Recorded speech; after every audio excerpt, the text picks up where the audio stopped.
Bismillahirrahmanirrahim. Assalamualaikum warahmatullahi wabarakatuh. Alhamdulillahirrabbilalamin. Wabihi nasta'in wa ala umur dunia waddin. Wassalatu wassalamu ala asrofil anbiya wal mursalin wa ala alihi wa sahbihi ajma'in amma ba'd. Baik, perkenalkan nama saya Nadia Oktaviani.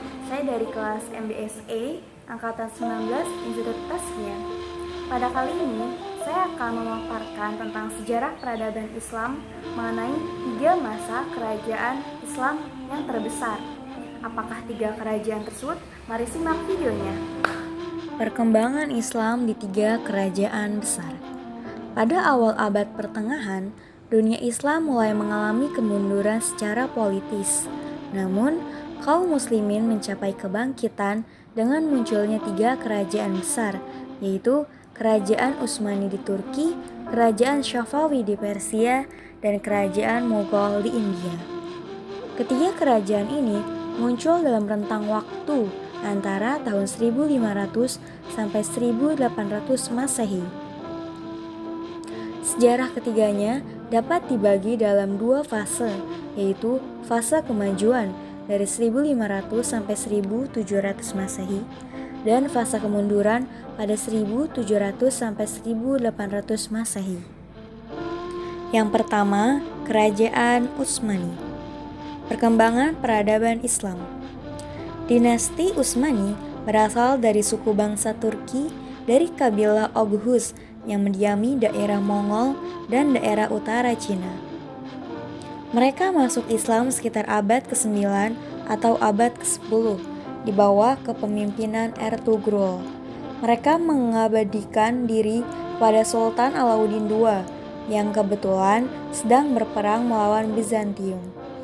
Ertugrul yang meninggal pada tahun 1289 meninggalkan seorang putra yang bernama Utsman. Dari nama Utsman inilah kemudian muncul dinasti Utsmani. Ekspansi yang lebih besar terjadi pada masa Sultan Murad I. Di masa ini, dinasti Utsmani berhasil menguasai beberapa daerah. Ekspansi berikutnya dilanjutkan oleh putranya yaitu Bayezid I.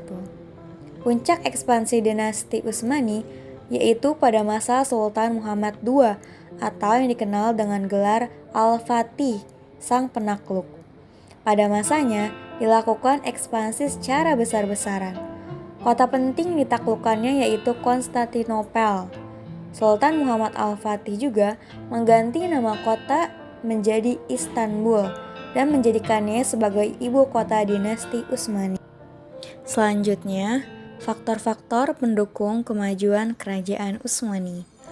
Faktor pendukung kemajuan peradaban kerajaan Utsmani antara lain karena keunggulan politik para pemimpinnya, keberanian, keterampilan dan ketangguhan, serta kekuatan militer yang sanggup bertempur kapan dan di mana saja. Akibat kegigihan para pemimpin dalam mempertahankan Turki itulah yang akhirnya membawa dampak yang baik sehingga kemajuan-kemajuan dalam perkembangan Turki dapat diraih dengan cepat.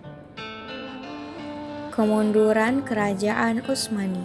Setelah menjalani masa-masa keemasannya, Kerajaan Utsmani akhirnya mengalami masa kemunduran.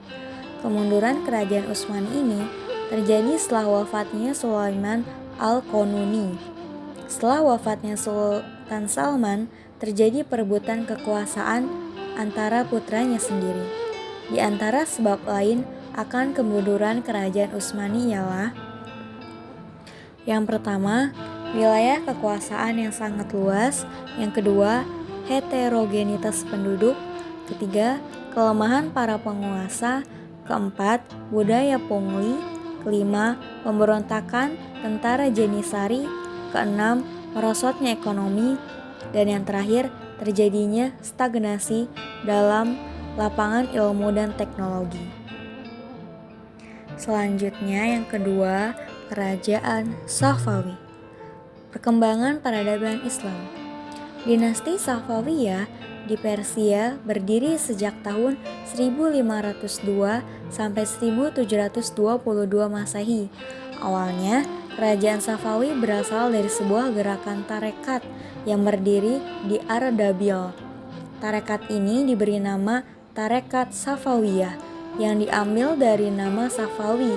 Itu terus dipertahankan sampai tarekat ini menjadi gerakan politik. Bahkan nama itu terus dilestarikan setelah gerakan ini berhasil mendirikan kerajaan, yakni Kerajaan Safawi.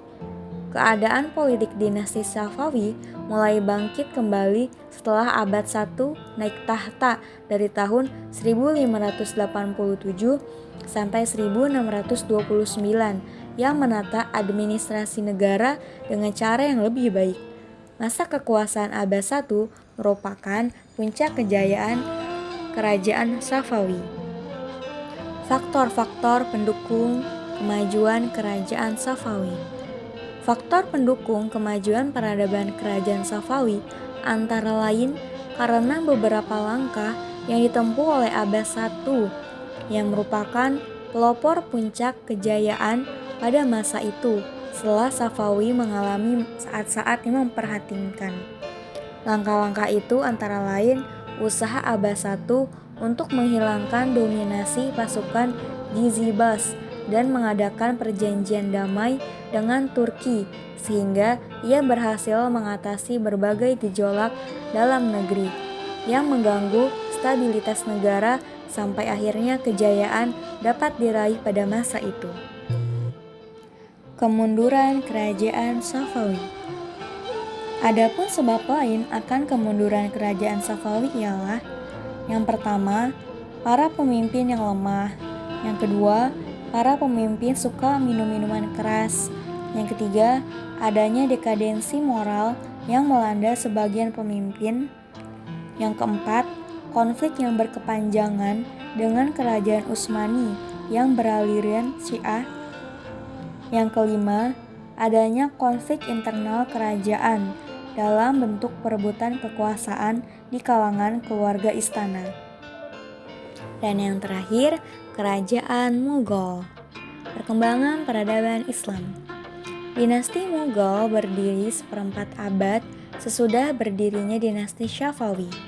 Ibrahim Lodi atau cucu Sultan Lodi, Sultan Delhi terakhir, memenjarakan sejumlah bangsawan yang menentangnya. Hal ini memicu pertempuran antara Ibrahim Lodi dengan Zahiruddin Babur, cucu Timur Leng, di Panipaz pada tahun 1526 Masehi. Pada tanggal 21 April 1526 Masehi, terjadilah pertempuran yang dahsyat di Panipaz. Ibrahim Lodi beserta ribuan tentaranya terbunuh dalam pertempuran ini. Babur memasuki kota Delhi sebagai pemenang dan menegakkan pemerintahannya di sana. Sejak itulah berdiri dinasti Mughal di India dan Delhi dijadikan ibu kota. Dinasti ini memiliki sultan-sultan yang besar dan terkenal pada abad ke-17.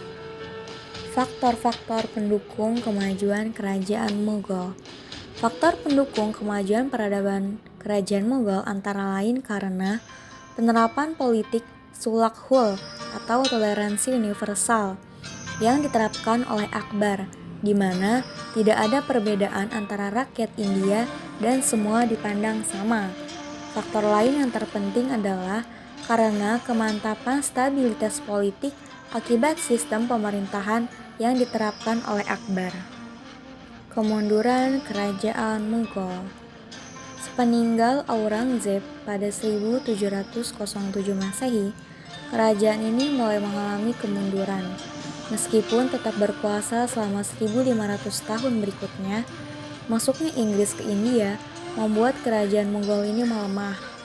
Kerajaan Islam itu akhirnya lenyap dari muka bumi pada abad ke-19 Masehi.